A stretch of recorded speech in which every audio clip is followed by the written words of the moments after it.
अब हम पढ़ेंगे पाठ 7। हमारे पाठ का नाम ज्ञान की बात।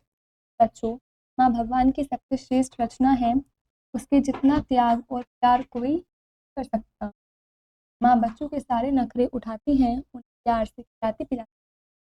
इससे बड़ा शुभ चिंतक कोई और नहीं हो सकता। ये माँ पर लिखी यह कविता पढ़ें। माँ, मैं होता तेरा बालक, होता मैं चिल्ला, फिर भी क्या तुम खाने देती अपनी थाली से रसगुल्ला। पंक्ति में कवि समझा रहे हैं, जो बच्चा है वो अपनी माँ से बोल रहा है कि माँ, अगर मैं तेरा बालक नहीं होता, एक नन्हा पिल्ला होता, क्या तुम फिर भी मुझे अपनी थाली से रसगुल्ला खाने देती?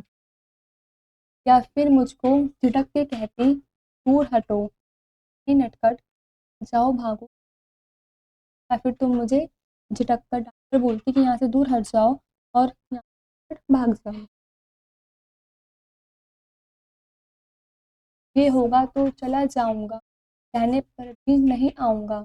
तुम मुझको खाने को दोगी कि मैं,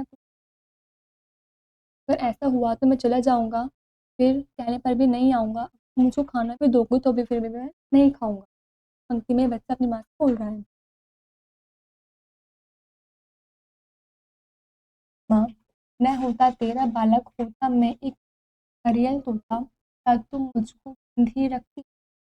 पंक्ति में बच्चा बोल रहा है अपनी माँ से, नहीं होता अगर एक हरियल तोता, क्या तुम फिर भी मुझे बंद करके रखती?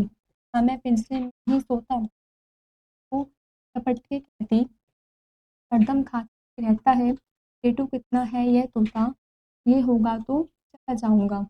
बच्चा बोलता भी माँ से, मुझे में सोना पड़ता कि हरदम खाता रहता है, कितना पेट पे तोता, अगर ऐसा होता तो मैं चला जाऊंगा, दूर वनों में उड़ जाऊंगा। तुम मुझको बाहों में लोगी, पर मैं फिर भी नहीं आऊंगा। इस पंक्ति में कवि समझा है, जो बच्चा माँ से बोलता है कि मैं दूर जंगलों में चला जाऊंगा, अगर तुम मुझको बुलाओगी भी मैं तो भी नहीं आऊंगा।